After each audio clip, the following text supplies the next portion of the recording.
కరీంనగర్ జిల్లాలో సీఎం రేవంత్ రెడ్డి పర్యటన నిర్బంధాన్ని పెంచుతోంది. ఇవాళ హుజూరాబాద్లో సీఎం పర్యటన నేపథ్యంలో పోలీసులు బీఆర్ఎస్ నాయకులు కార్యకర్తలను ముందస్తుగా అరెస్టు చేశారు.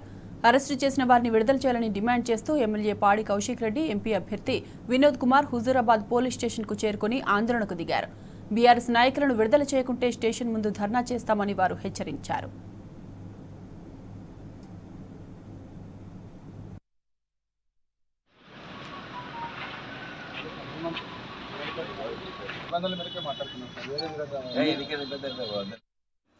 పోలీసులు వచ్చి స్టేషన్ తీసుకురావడం జరిగింది.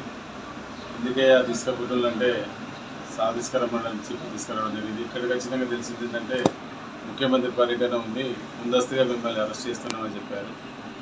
అయితే యాక్చువల్గా దళితులందరికీ కూడా ముఖ్యమంత్రి అంటే కొన్ని దళిత బంధువులు ఇప్పుడు ఆపినటువంటి సమస్యలను అడుగుదామని కొంతమంది దళితులు తయారయ్యారు. అది మెమోడ్ అయ్యడమే, దాన్ని పెద్ద ప్రతిఘటించడం కాదు. అవకాశం ఉంటే వాళ్ళు దరఖాస్తులు ఇద్దామని చూసారు. ఆ దరఖాస్తులు ఇద్దామన్న వాళ్ళందరినీ కూడా వివిధ స్టేషన్లో చేయడం జరిగింది. దళిత బంధుకు ఎస్సీ కార్పొరేషన్ చైర్మన్ ఉన్న నన్ను తీసుకొచ్చి హుజూరాబాద్ స్టేషన్లో వేయడం జరిగింది.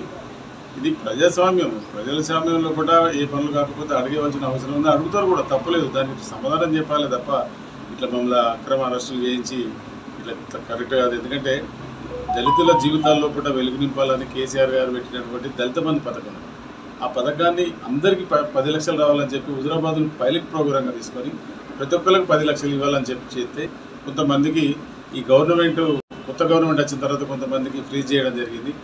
ఎందుకని చెప్పి అడిగిన ప్రతి ఒక్కరికి కూడా ఆన్సర్ ఇవ్వాల్సిన అవసరం ఈ కాంగ్రెస్ ప్రభుత్వం మీద రేవంత్ రెడ్డి గారికి ఉంది. ముఖ్యంగా దళితులందరినీ చిన్న చూస్తుంది కాంగ్రెస్ గవర్నమెంట్. దళితులందరినీ ముఖ్యంగా ఏ మాదిగా కూడా ఇప్పటివరకు ఒక టికెట్ కూడా ఇవ్వని సందర్భం. ఇట్లా చెప్పుకుంటూ పోతే దళితులను అనగదొక్కే ప్రయత్నమే ఈ కాంగ్రెస్ పార్టీ చేస్తుంది. ముఖ్యంగా దళితులందరూ కూడా కేసీఆర్ గారు 10 లక్షల రూపాయలు ఇస్తే వాళ్ళు కావాలని కాలయాపన చేస్తే ఎవరికి ఇస్తలేరు. ఇది తగదని చెప్పి మేము దాన్ని హెచ్చరిస్తున్నాం. దళితులతో పెట్టుకున్న ఏ ప్రభుత్వం కూడా నిలబడది.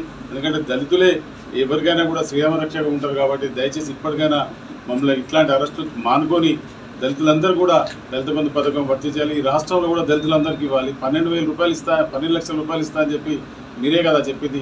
12 లక్షలు కూడా ఇవ్వడం లేదు. దళితులకు ఇవ్వాల్సింది ఎవి కూడా రావడం లేదు. ఇది దళితులకు మోసం చేసే కాంగ్రెస్ ప్రభుత్వం అని చెప్పి సందర్భంగా హెచ్చరిస్తున్నా.